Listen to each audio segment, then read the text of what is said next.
ناظرین اکرام السلام علیکم ورحمۃ اللہ وبرکاتہ۔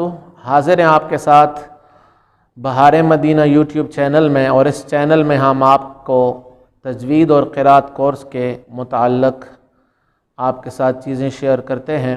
نورانی قاعدے میں پہلے صفحہ پر جو حروف تہجی لکھے ہوئے ہیں، الف با تا ثا جن کو کہتے ہیں، ان کے تلفظ، ان کی صحیح ادائیگی آپ سیکھ رہے ہیں۔ قرآن کریم جتنے کا جتنا بھی ہے، الحمد سے لے کے والناس تک، وہ سارا الف با تا ثا انہی حروف کے ساتھ ہے۔ انہی حروف کے ذریعے سے سارا قرآن بنتا ہے۔ اگر یہ حروف ادا کرنے آ جائیں، ان کے مخارج اور صفات آ جائیں، تو سمجھیں کہ پورا قرآن کے حروف ہم نے سیکھ لیے ہیں۔ امام جزری علیہ رحمہ نے فرمایا وَالْأَخْذُ بِالتَّجْوِيدِ حَتَمُ اللَّازِمُ مَن لَّمْ يُجَوِّدِ الْقُرْآنَ آثِمُ۔ فرمایا قرآن کریم کو تجوید کے ساتھ پڑھنا لازم ہے، اور جو قرآن کریم کو اصولوں کے ساتھ، جو قرآن کریم کے پڑھنے کے اصول ہیں، تجوید و قرات کے ساتھ نہیں پڑھتا، آثم و گناہ گار ہوتا ہے۔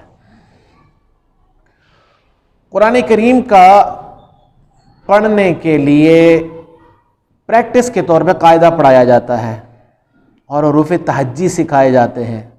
حروف تہجی الف سے لے کے یا تک ان حروف کو بولا جاتا ہے، کیونکہ ان کو آپس میں کنیکٹ کر کے پھر ان سے الفاظ بنتے ہیں، تو ہجے کیے جاتے ہیں۔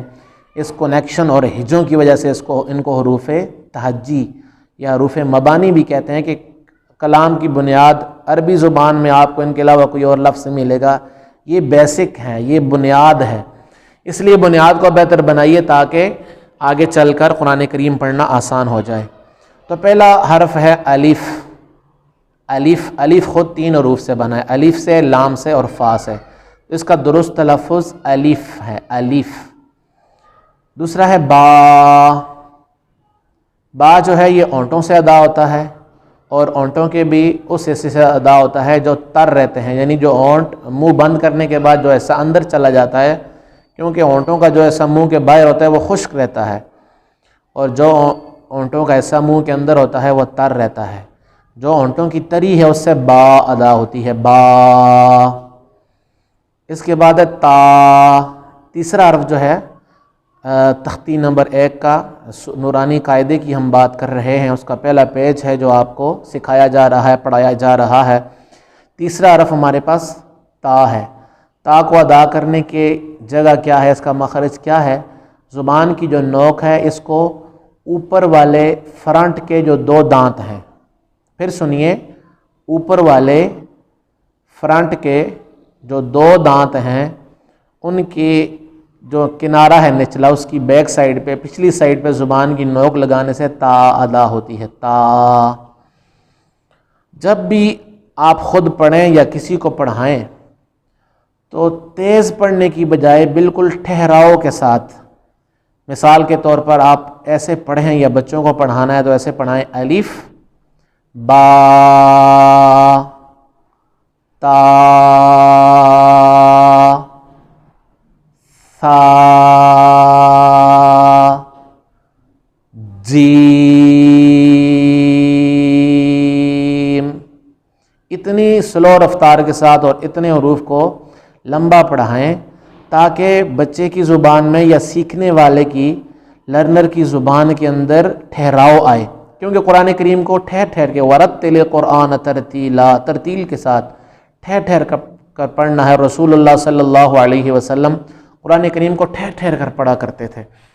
تو ٹھہر کر پڑھنے سے انسان اس کے قوانین کا، اس کے اوقاف کا، اس کی مدات کا لحاظ رکھ سکتا ہے۔ جب سپیڈ سے پڑھے گا تو پھر لحاظ رکھنا مشکل ہو جاتا ہے۔ تو اتنی سپیڈ لگانے کی گنجائش ہے کہ انسان جتنے بھی قوانین تجوید ہیں ان کی رعایت کر کے تیز پڑھے، لیکن جو لرنر ہے، جو ابھی سیکھ رہا ہے، اس کو تو بالکل آرام سے سکھائیں گے۔ جس طرح ڈرائیور سکھاتا ہے تو سب سے پہلے گاڑی کو، وہ ڈرائیور سیکھنے والے کو پہلے گیئر میں گاڑی ڈال کے چلانا سکھاتا ہے، کہ جب سلو سیکھ جاؤ گے تو پھر اگلے گیئر، گاڑی سنبھالنی آ گئی تو پھر اگلے گیئر خود ہی لگا سکتا ہے انسان۔ اسی طرح جو سیکھنے والا ہے، بچہ ہے، بچی ہے، جو بھی سیکھنے والا ہے، اس کو ٹھہراؤ کے ساتھ بالکل ایک ایک حرف کو اس کے الفاظ کا، اس کے تلفظ اور صفات کا خیال کرتے ہوئے ادا کروائیے، تاکہ جب قرآن کریم تک پہنچے تو پھر وہ ادائیگی مکمل ہو جائے اور قرآن کریم کو اچھے طریقے سے پڑھنا اس کو آتا ہو۔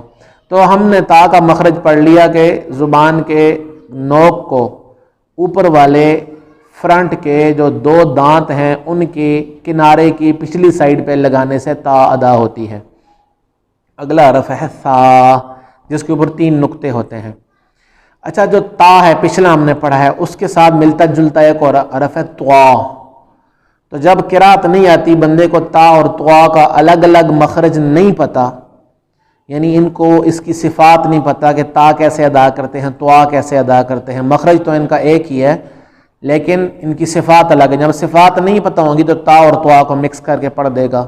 تو جہاں پر طوا ذکر ہے وہاں پر ظاہر ہے کوئی اور معنی مقصود تھا تو تب طوا کو ذکر کیا، ورنہ تا کا ہی ذکر آ جاتا۔ تو جب اس نے طوا کو بھی تا پڑھ دیا تو معنی بدل جائے گا۔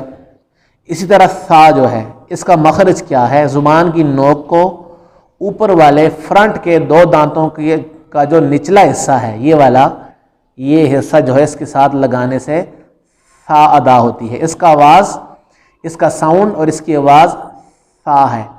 اس کے جو ملتا جلتا حرف ہے وہ سین ہے، وہ سواد ہے۔ تو جس کو ثا، سین، سواد کا الگ الگ مخرج نہیں پتا، وہ تو جہاں پر سین لکھی ہوگی اس کو بھی ثا پڑھ دے گا، جہاں پر ثا اس کو بھی سین اور سواد پڑھ دے گا، اور الفاظ کے معنی بدل جائیں گے، مقصد بدل جائے گا۔ ظاہر ہے جہاں پر سین مقصود ہے وہاں سین پڑھنا چاہیے، جہاں پر ثا مقصود ہے لکھا ہوا ہے وہاں پر ثا پڑھنا چاہیے، جہاں سواد لکھا ہے وہاں پر سواد پڑھنا چاہیے، کیوں الگ الگ لکھنے کا مقصد ہے، کچھ اس کے الگ الگ میننگز ہیں۔ تو جب ایک حرف کی رعایت نہیں ہوگی، اس کی جگہ دوسرا پڑھ دیا جائے گا، تیسرا پڑھ دیا جائے گا، تو وہ رعایت ختم ہو گئی تو معنی بدل جائے گا۔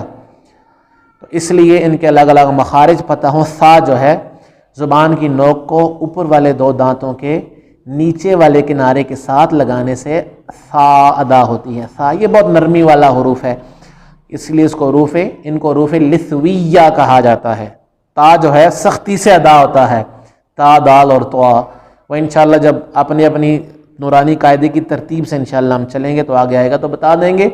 تا جو ہے سختی سے، اس میں سختی پائی جاتی ہے، اور جو ثا ہے اس میں نرمی پائی جاتی ہے، اس لیے تا جو ہے وہ حروف نطعیہ میں سے ہے اور ثا حروف لثویہ میں سے، نرمی سے پڑھے جانے والے حروف میں سے ہے۔ اس کے بعد اگلا حرف جیم ہے۔ جیم، ایسے پڑھیے اور ایسے پڑھائیے، جیم۔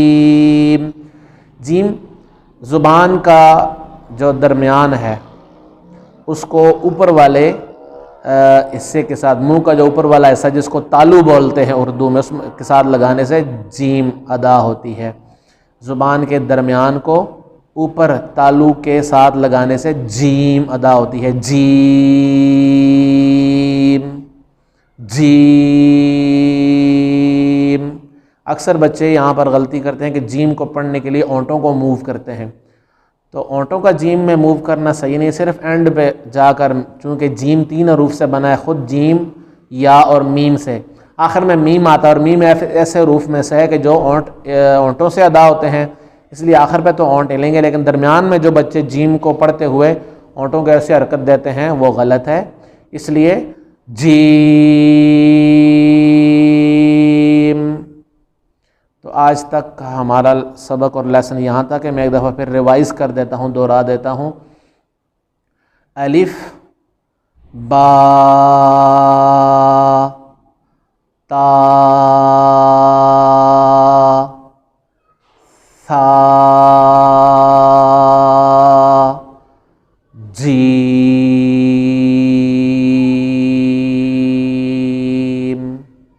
آج ہم نے یہ الف، با، تا، ثا اور جیم کو پڑھا ہے۔ انشاءاللہ اگلے درس میں ہم اگلے حرف کی طرف آئیں گے۔